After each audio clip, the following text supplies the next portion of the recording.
Assalamualaikum warahmatullahi wabarakatuh. Perkenalkan nama saya Dina Nur Fajra, NIM 1805398 dari jurusan Pendidikan Ekonomi dengan konsentrasi Ekonomi Koperasi. Pada mata kuliah telaah kurikulum dan buku teks ini, saya telah melakukan observasi untuk mendapatkan RPP, Prota, Promes, serta silabus dari sekolah menengah atas yaitu SMA kelas 10 semester 2. Baiklah, saya akan mempresentasikan hasil telaah saya mengenai rancangan perencanaan pembelajaran atau bisa disebut dengan RPP. Aspek yang saya telaah dari RPP ini yaitu 1. Materi pembelajaran, kompetensi dasar 3.6, mendeskripsikan bank sentral, sistem pembayaran, dan alat pembayaran dalam perekonomian Indonesia. Untuk kompetensi dasar 4.6, menyajikan peran bank sentral, sistem pembayaran, dan alat pembayaran dalam perekonomian Indonesia. Setelah saya telaah dalam kompetensi, menurut saya materi pembelajaran dengan KD sudah sesuai. Yang kedua, komponen yang ada di RPP. Dan setelah saya telaah, menurut pendapat saya, komponen yang ada di dalam RPP sudah lengkap dan jelas. Di dalam RPP sudah mencangkup identitas sekolah, mata pelajaran yang diampu, kelas dan semester yang dijalani, materi pokok, alokasi waktu, kompetensi inti, kompetensi dasar, indikator pencapaian kompetensi dasar, tujuan pembelajaran, materi pembelajaran, metode pembelajaran, media dan sumber pembelajaran, langkah-langkah kegiatan, dan teknik penilaian pembelajaran. Yang ketiga yaitu metode. Metode yang digunakan dalam pembelajaran untuk 3 kali pertemuan yaitu menggunakan metode diskusi. Setelah saya telaah, menurut pendapat saya, untuk 3 kali pertemuan hanya menggunakan satu metode pembelajaran akan membuat peserta didik bosan. Namun, ada kalanya di setiap pertemuan menggunakan metode yang bergantian, seperti penggunaan metode ceramah plus, di mana menyangkut seperti tanya jawab antar murid, diskusi, dan demonstrasi. Yang keempat, alokasi waktu. Pada RPP untuk 1 KD terdapat 3 kali pertemuan dengan waktu 9 kali 45 menit yaitu selama 3 jam di setiap pertemuan. Pada jam pelajaran alokasi waktu 1 KD yaitu 9 jam pelajaran dan itu terdapat dalam 1 RPP. Setelah saya telaah, penentuan alokasi di setiap KD didasarkan pada jumlah minggu efektif dan alokasi waktu mata pelajaran per minggu dengan mempertimbangkan jumlah KD, keluasan, kedalaman, tingkat kesulitan, dan tingkat kepentingan KD. Alokasi waktu yang dicantumkan dalam RPP merupakan perkiraan waktu rata-rata untuk menguasai KD yang dibutuhkan oleh peserta didik yang beragam. Yang kelima, sumber pembelajaran. Pada RPP untuk sumber pembelajarannya terdapat dari buku dan internet. Dan setelah saya telaah, menurut pendapat saya, untuk sumber yang terdapat sudah sesuai dengan pembelajaran. Guru dan peserta didik mampu menguasai sumber dari buku ataupun dari internet. Yang keenam, alat dan media pembelajaran. Pada RPP, alat dan media pembelajaran yang digunakan adalah peta konsep, PowerPoint, LCD, dan laptop. Setelah saya telaah, pada alat dan media ini seharusnya ditambahkan dengan alat atau media lainnya, sehingga peserta didik tidak merasa jenuh selama proses pembelajaran.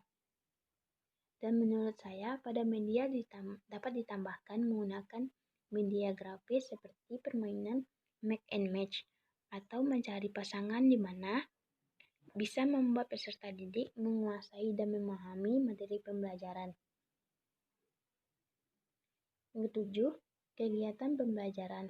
Pada RPP ada beberapa kegiatan pembelajaran di antaranya pendahuluan selama 15 menit, inti kegiatan pembelajaran selama 115 menit, dan yang terakhir penutup selama 15 menit. Setelah saya telaah, dalam kegiatan pembelajaran alokasi waktu sudah sesuai dalam setiap pertemuan, yaitu satu kali pertemuan memiliki waktu 3 kali 45 menit, yang dimana terdapat 3 jam pelajaran dalam satu kali pertemuan. Yang kedelapan, penilaian. Pada RPP terdapat 3 teknik penilaian, yaitu penilaian sikap, penilaian pengetahuan, dan penilaian keterampilan. Setelah saya telaah, penilaian diarahkan untuk mengukur pencapaian kompetensi. Di dalam penilaian memiliki acuan kriteria. Sistem penilaian harus disesuaikan dengan pengalaman belajar yang ditempuh dalam proses pembelajaran. Jadi, menurut saya, di dalam penilaian pembelajaran, teknik penilaian yang 3 tersebut harus digunakan dan diterapkan, sehingga menghasilkan output nilai yang sesuai dengan masing-masing siswa. Baiklah, di sini saya telah membuat dan sedikit memperbaharui RPP yang telah saya telaah. Pada bagian sekolah, mata pelajaran, kelas atau semester, materi pokok, dan alokasi waktu tidak ada perubahan karena sudah sesuai. Yang bagian A ada kompetensi inti, tidak ada perubahan dikarenakan sudah sesuai dengan RPP. Pada bagian B, kompetensi dasar dan indikator tidak ada perubahan karena sudah sesuai dengan RPP sebelumnya. Pada bagian yang C, tujuan pembelajaran, sedikit saya tambahkan, yaitu melalui pendekatan saintifik dengan menggunakan model discovery learning dengan metode ceramah plus, di mana menyangkut semua seperti tanya jawab antar murid, diskusi, dan demonstrasi. Pada bagian D, materi pembelajaran, tidak ada yang berubah dikarenakan sudah sesuai dengan RPP.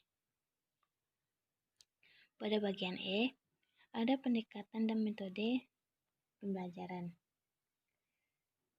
Pada bagian ini, saya menambahkan di bagian model, yaitu discovery learning dan model problem based learning.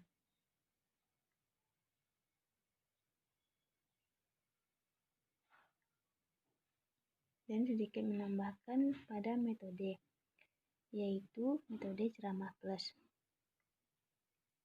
Pada bagian F, langkah-langkah pembelajaran tidak ada perubahan dikarenakan sudah sesuai dengan RPP yang sebelumnya.